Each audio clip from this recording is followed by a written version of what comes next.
njema na tumefarijika sana kupata nafasi ya kuwa wenyeji wa kongamano la wazazi katika mkoa wetu. Na jumuiya ya wazazi kwenye chama ni jumuiya inayokata cross kote. Wako vijana ambao ni wazazi,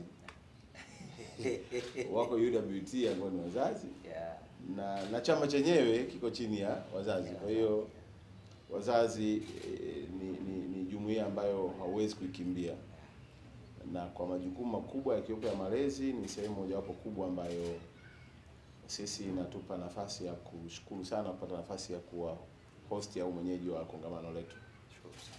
Lakini sambamba na hilo, tunashukuru ulipata nafasi ya kuona vijana wetu watoto wa Mungu alimaarufu wadudu, ambao hao kwa muda mrefu watu walishawaona kama wasiokuwa na thamani, wasiokuwa na maana. Lakini kwa sababu Daktari Samia alivyotupa maelekezo ya kuja hapa, alisema kila mmoja akahudumiwe na akaheshimiwe kwa utu wake, sio kwa kipato, sio kwa elimu, sio kwa kabila wala dini, bali ayasaminike kwa utu wake. Filosofi hiyo ambayo inajengwa na 4R ndio tupelekea tuwakusanye vijana wote wa mkoa wa Arusha bila kujali mtazamo na fikra walizonazo baadhi ya watu juu yao.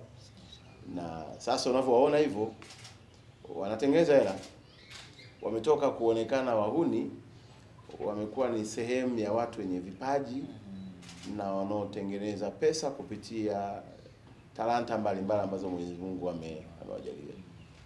Lakini pia tumewashirikisha kwenye usalama wa mkoa wetu. Ndio maana unaona crime rate ya Arusha inazidi kushuka, kwa sababu vijana hawa wanapata taarifa nyingi na ofisi hii ni ofisi yao. Yaani kwa mkuu wa mkoa wanakuja muda wowote wakiwa na jambo, wanasema bwana tunakuja. Wakija hapa na unaweza kaona kama hawana akili, lakini they are very intelligent. Yaani wanauelewa mkubwa sana wa mambo.